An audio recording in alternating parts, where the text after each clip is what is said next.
Boom.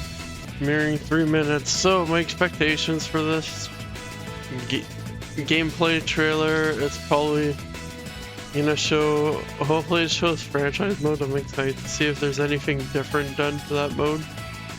And then I'm guessing just teams in general will show. They'll probably talk about the beta that happened and how they're making improvements from that. Talk probably more about the pressure because that's literally the thumbnail. 5, 4, 3, 2, 1.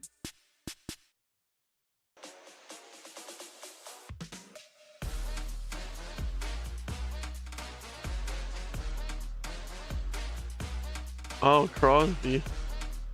Oh, rip. Calgary fans are already rubbing it in that Foley's on the Devils.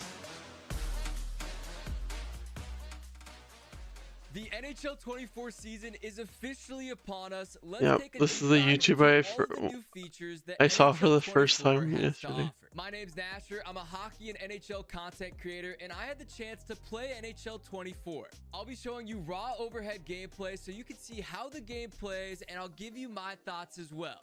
This is just a YouTube video. NHL 24, Mike Englehart, who's going to give us some insight as to why they made these changes. Let's go ahead and jump into this. TSN and ESPN are fuming right now that they can get given this chance. Engine and everything that falls underneath that. This new system is meant to emulate those real NHL shifts where pucks are pinned in the offensive zone for an extended period of time. As the offense builds up pressure by taking shots, completing hits, and holding possession of the puck, a meter will fill right there in the middle of the ice. Once that bar is all the way full, you'll get an adrenaline effect on offense, improving your passing, your shooting, and your speed. Not only do you get a boost on offense, but the defensive team is going to be pinned as well, affecting their skating and stamina. Mike talked about some of the issues defense will face, as well as how to defuse the situation. Defensively, you're going to be hit with a pinned effect, so a bit of lactic acid in the legs, your stamina is going to burn off a bit quicker, and you got 30 seconds to make the most of it, but the defensive team can defuse it with getting the puck out of the blue line for 5 seconds continuously. This is essentially a game within a game, as you're not only battling to score goals and play hockey as normal, but you're also battling to fill this pressure bar. Once it's all the way full, there's no doubt about it. You can actively see and feel that's one thing I really like. Also, the energy bars have now been moved. It makes just things a little bit more realistic. Defense is struggling. It is actively blinking red, and that's when you know you can take advantage of the opportunity. While playing the game, this really does become a battle, and on defense, you are doing everything in your power to get the puck out of the zone. Speaking of that, on defense, the way to end this sustained pressure is simple. All you have to do is clear the puck out of the zone for 5 seconds. I saw a lot of questions about this, and the answer is no. Icing the puck does not reset the meter, so you will go to the face-off, and that. You got a lot of questions about this. Not only will the players on the ice be impacted by the exhaust engine, but also the goaltenders as well. Let's have Mike hop in. Were you gonna answer that on your own channel or on the EA one? Now have visible energy levels in the game, shots on net, getting them moving left and right will start to peter out their stamina. This will affect their precision, so their ability to make saves accurately. So you're going to see more rebounds. You're also going to see the goalies start to change their stance, the type of saves that they throw. And at the end of the day, we should see more goals scored from more dangerous places on the ice and remove some of that predictability we've seen with the goal scoring in the past. So there you have it. Not only does the exhaust engine affect the players, but it affects the goalies. Montreal being scored on, ouch. The goalies become a little bit slower on those post-to-post movements, but where you really see it is with the rebounds and the. However, key question: if a low shot is taken on net, and if you have an elite goalie, will be able to shift over and make that save as they should. If a goalie's fatigued during that same opportunity, they're going to be way more likely to go for that crazy diving desperation save. Now, occasionally those desperation saves, if you have an elite goalie, some of the craziest saves that I have ever seen in hockey are they better? Video games. But in terms of actually playing and what happens most of the time, fatigue affects them less. Is left lost, the net is left open, and you can bury a lot of those rebound goals. As Mike mentioned, the issue in NHL 23 was the predictability of a lot of the goals. People would wait for that picture-perfect shot, whether that be a cross crease or cutting across the net. Goals are going in a variety of different ways, and Mike's noticing that in their testing as well. But as you see the goalies start to become a bit more active and leave the net wide open, you should be incentivized to put the puck towards the net. So you don't always have to work the puck in tight. You can take shots from the point. You can work it high in the slot. The better the goalie, the less the mess up they should have with that fatigue thing, though. Personalize your game and get a bit more creative. That's what I'm always trying to say. Unique off-angle shots because it's gonna wear that goalie down. It's also kind of interesting how the game changes from the start of the period to the end of the period. At the start, you may need to actually dangle a goalie out, beat him with the backhand forehand. At the end of the period, you can maybe depend more on those consistent rebound shots. So goalie fatigue is going to affect you not only on a shift-by-shift basis, but also a period-by-period basis. A goalie's energy will start to recover when you clear the puck out of the zone, you get a whistle, a timeout, and it completely resets, obviously with the start of a new period. These two features combine to make this one of the most different feeling NHL games we've had in a long time, and Mike even said that himself. We think these changes are good. We think they're authentic. We think they add new life into the game. And more importantly, I always like in good sports games to, eating your favorite snack. You always want one more. We want to get the gameplay in the series back to that, where you finish a game, maybe you got something to do, but you're like, I got time to sneak in one more. That's where we want to take this product back to. So hopefully this will bring a breath of fresh air to the NHL series. Next, let's discuss the new hitting system called physics-based contact. They've essentially tweaked and reworked the controls to give you more options on how you play the body. In NHL Anything new felt like you were going for a hit during this gameplay trailer, though? Sometimes you would go up, gain some speed, gain some momentum, going for that game-changing check, and all it resulted with was a slight bump.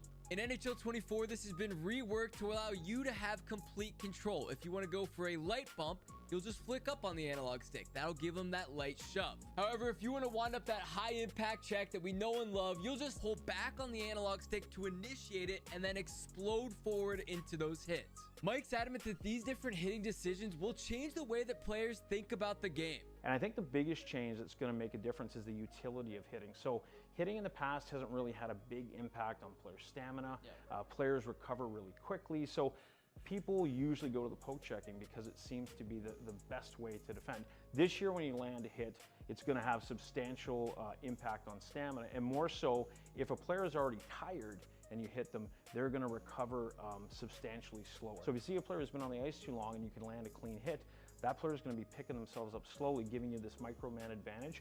Somebody's going to be open, find a guy, you got a goalie fatigue, take advantage. So now hitting adds another tactical layer into the gameplay this year. Obviously in hockey, there's a time and place for each. Not every single hit you go for, you want to be a huge hit. Sometimes you want just enough to lightly knock them off the puck. But other times you're going to want to lay that big check to take your opponent out of the play. I'll say right away, hitting definitely feels more rewarding here in NHL 24. When you actually wind up that hit and time it correctly, it just feels great. But on the opposite side, hitting is definitely more difficult, and now it is more of a skill. You have to time that hit correctly, or else you're just going to get dangled or burned to the outside. If you're showing too early that you're winding up that hit, that's going to allow your opponent to make a quick move to get around you. When you do finally connect on that big hit, it feels satisfying and you're rewarded for it as well. Your opponent's going to be slow to get up and slow to get back into the play. They added tons of different ragdoll and physics-based animations, so where you are on the ice, how the bodies impact, that's all going to change what animation you get.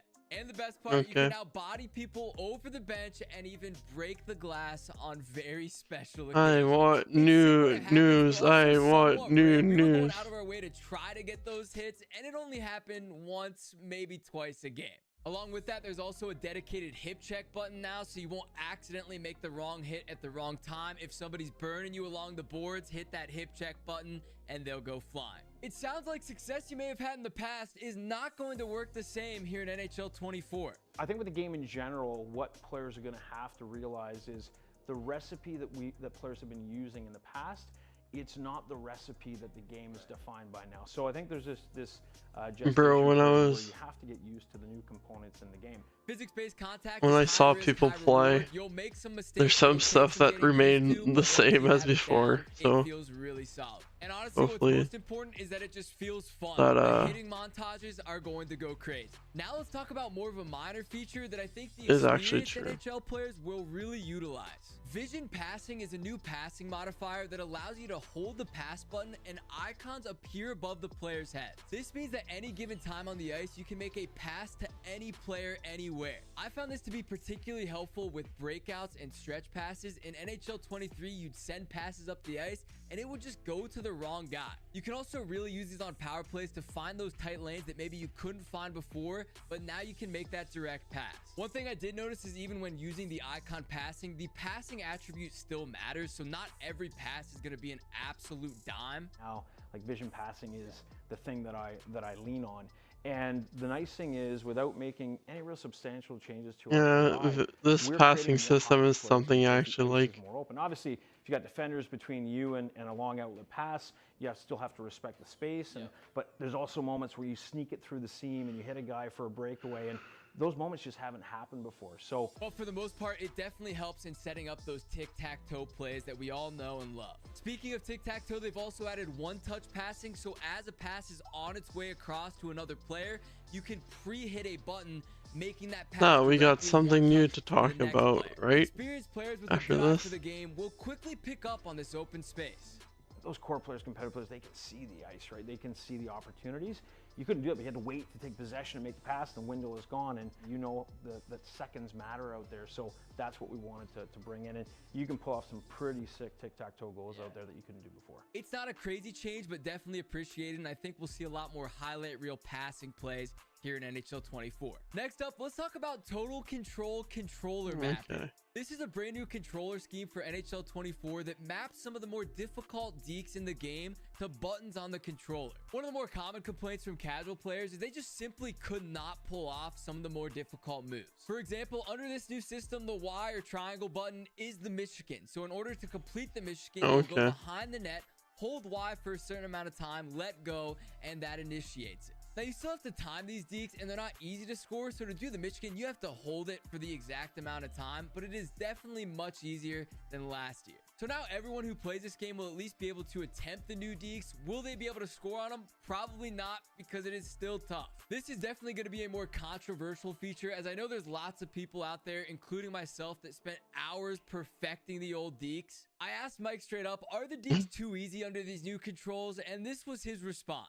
Tuned in a way where you've got to find the right location, you've got to find the right frame to activate it on. Yep. So it's not a gimme goal. I mean, having said that, we know players are going to figure things out as they go.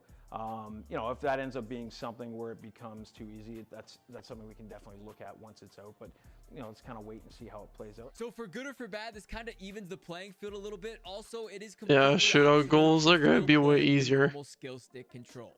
Oh, I almost forgot to mention there is a reverse hit button now, so any player has the ability to reverse hit. It's still tough to do, but you can do it. And while we're on the topic of controls, we have to mention the changes to the left trigger and back skating. Its use as we know it has been effectively removed from the game. Mike gives us the full rundown.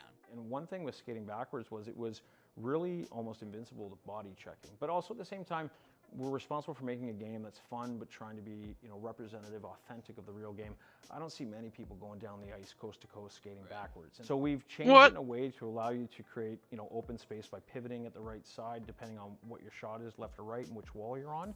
But it was about pulling out an exploit, trying to get the game to be a little bit more hockey, and making sure people can't manipulate the experience and affect other people. From what I've seen, how you enter the zone and set up the offense has changed entirely. And while you still can back certain situations, you definitely can't do it like you could before. And last but certainly not least, don't worry goalies, I didn't forget about you. They've added new human goalie controls that make it a bit easier to pick up a controller and play in goal for the first time. It's a deep dive on the features we already know. Tethered to the net, so you can't accidentally roam away, and you can just focus on making saves. However, EA has heard your feedback regarding goalie from the community playtest, and they're looking to make this position the best that it can be. Hopefully these new features will make goalie easier for the casual user and better for the more experienced. Don't get me wrong, goalie is still one of the most difficult positions in the game, and they've added some features for the more experienced tendies as well. The new instinct system allows experienced goalies to try to predict where they think the shooter is going to go. For example, if you're in a World of Chell game and see that their center has been sniping you glove side over and over again, you can start to predict where those shots are going. If you guess correctly, you'll get a boost and have a better shot of pulling off that save, and if you guess wrong, well, you guessed it, a better chance of it going in. By no means is it set in stone that if you make a mistake with the instinct, it will go in. This is just a game within a game, just that little extra bonus.